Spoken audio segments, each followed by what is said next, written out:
Getting popped. Oh, you want me to take the ricochet? I'll take it. I don't mind. You ready? Yeah. What? Oh! Oh, he hit the blood can too.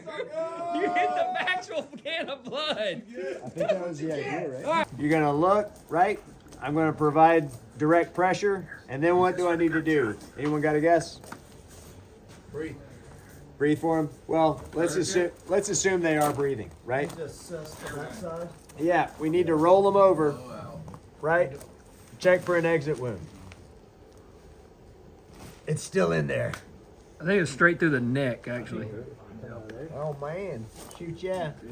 Daniel don't play around. That's He a goes bad straight day. for the jugular. That's a bad day. Chest wounds. Any piercing trauma, whether it's a stab wound, gunshot wound, or just like a piece of shrapnel or something like that, that's from the neck to the navel.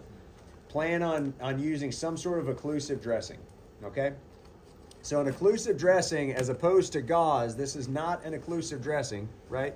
This is an absorbent dressing. An occlusive dressing, as we open these guys up, let's see if, I think this brand, some brands, they'll come in a 2-pack, and one will be a vented and the other one will be non-vented. I think all of these are vented, okay?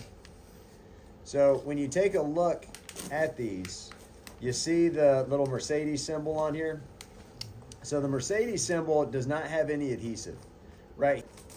And we apply the center of that right over the puncture wound, okay? You clean it and everything, right? We got all that wiped off as best as you can.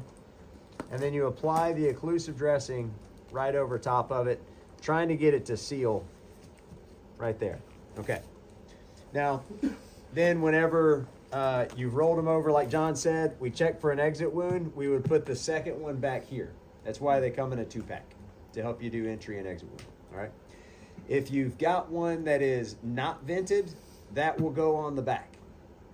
If it's just a purely occlusive dressing, that one will go on the back. Or if you're having to make your own, and we'll talk about that here in a second. If anyone watched Three Kings, you hear about pneumothorax? It's a great movie. Yeah.